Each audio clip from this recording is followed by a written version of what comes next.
Listen closely, for I want to share a story, a simple tale from a world not so different from our own, that whispers a profound truth about the indomitable spirit within us. It's a story of struggle, loss, and the quiet, stubborn power of hope.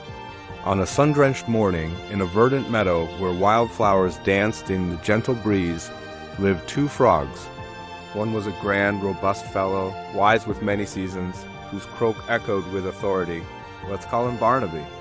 The other was small, young, and full of boundless energy, always eager to explore, a tiny creature named Pip. They were inseparable, sharing secrets and dreams by the lily pads, their days filled with playful leaps and the simple joy of existence.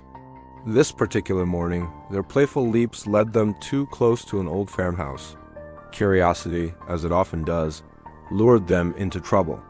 With a sudden, terrifying splash, both Barnaby and Pip tumbled headfirst into a tall metallic bucket, brimming to the very top with fresh, creamy milk.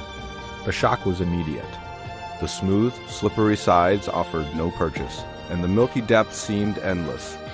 They thrashed and kicked, their tiny legs churning frantically. For a while, the sheer terror fueled their efforts. Barnaby, the larger frog, with his years of experience, quickly assessed their predicament. He pushed off the sides, he tried to leap, but the milk was too viscous, the bucket too high.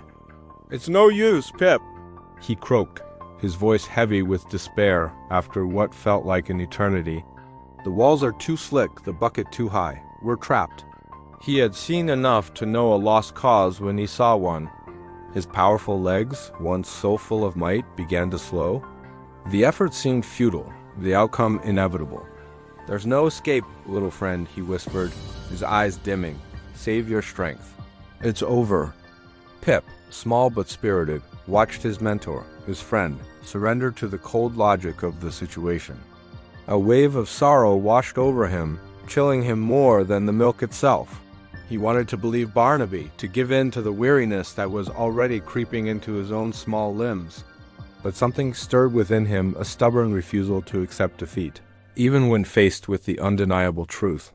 He kicked and paddled, not with hope, but with a desperate, unthinking instinct to survive. He saw Barnaby's movements grow sluggish, his once strong body succumbing to exhaustion, then to resignation. With a profound sigh, Barnaby ceased his struggle. His eyes closed, and slowly, gently, the grand frog sank beneath the creamy white. Pip watched, a silent scream trapped in his throat, his heart aching with a grief so profound it threatened to drown him too. But even in that moment of crushing loss, something shifted. Barnaby's memory, his wisdom, his very presence became a strange, powerful fuel. Pip couldn't give up.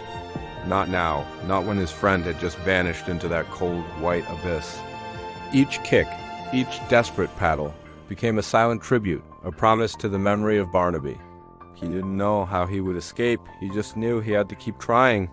He kicked harder, faster, with a frantic energy born of sorrow and a fierce, unyielding will. His tiny legs worked tirelessly, churning the milk, not thinking, just doing. The hours bled into one another. His muscles screamed, his lungs burned, but he kept going. He remembered Barnaby's booming croak, his gentle nudges, their shared laughter. He would not let his friend's sacrifice be in vain. He would not give up. Then, a strange thing began to happen. The milk, which had felt so liquid and inescapable, started to change. It felt subtly different beneath his frantic kicks, a little thicker, a little more resistant. Pip, too exhausted to question it, just kept paddling. And then he felt it distinctly, a growing firmness beneath his feet. The milk was no longer liquid. His continuous, desperate churning had done something miraculous. It was turning into a solid mass. Slowly, incredibly, a golden lumpy island began to form. Butter! His tireless efforts had transformed his prison into his salvation. With a final, monumental surge of strength, Pip scrambled onto the newly formed mound of butter. He was trembling, gasping for air, his tiny body aching in every fiber, but he was out. He was safe. He looked back at the bucket, at the golden mass, and then his gaze lingered on the creamy surface where Barnaby had disappeared. A tear, perhaps of sorrow, perhaps of triumph, rolled down his cheek. He had done it. He had survived. And he had done it for Barnaby. From that day forward, Pip carried the memory of his friend, not as a burden, but as a beacon. He lived a long and full life, and when he had his own children and their children, he would gather them by the lily pads and tell them the tale of the two frogs and the bucket of milk.